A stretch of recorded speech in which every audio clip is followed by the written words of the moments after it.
অনেকে আমাদেরকে বলে আগে আমরা রিকশায় চলতাম, এখন নাকি আমরা গাড়িতে চলি। কিন্তু যারা এই কথা বলে তারা ভুলে গিয়েছে তারা আগে রিকশা চালাতো, এখন তারা প্রাণুগার চালায়।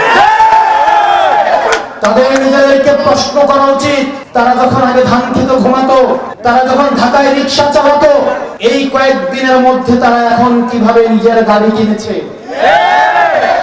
মামলা দিয়ে, মামলা বাণিজ্য করে, সমাজে বিভাজন সৃষ্টি করে যে অর্থ তারা ইনকাম করেছে, বালু বাণিজ্য করে, নদীর বালু কেটে দিয়ে বালুমহল করেছে। আগে নিজেকে প্রশ্ন করতে হবে।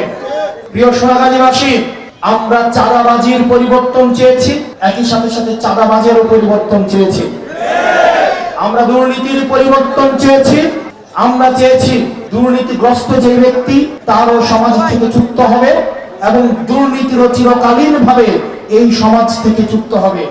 অত্যন্ত দুর্ভাগ্যজনক বিষয়, এই জিনিসগুলোর শুধুমাত্র হাত বদল হয়েছে। সোনাগাজীতে আগে একটা পক্ষ বালুর ব্যবসা করত, এখন আরেকটা পক্ষ বালুর ব্যবসা করছে। আগে একটা পক্ষ মামলা বাণিজ্য করেছে, এখন আরেকটা পক্ষ মামলা বাণিজ্য করছে। প্রিয় সোনাগাজীবাসী, ইতিমধ্যে আমার আগের বক্তারা বলেছেন দেশে এখনো পর্যন্ত কর্মসংস্থান নিশ্চিত হয় নাই। যেই চাকরির আন্দোলনের মধ্য দিয়ে এই গণ অভ্যুত্থান সূচিত হয়েছিল, আমার বেকার ভাইয়েরা এখনো পর্যন্ত তাদের কর্মসংস্থান আমরা নিশ্চিত করতে পারি নাই। নতুন সার্কুলার দেওয়া হচ্ছে না, দলীয় বিবেচনায় চাকরি দেওয়া হবে বলে এই সার্কুলারগুলোকে বন্ধ করে রাখা হয়েছে।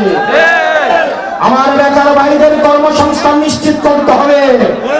মাননীয় প্রধানমন্ত্রী আপনি বলেছিলেন আপনার ক্ষমতাকালীন 1 কোটি কর্মসংস্থান আপনি নিশ্চিত করবেন।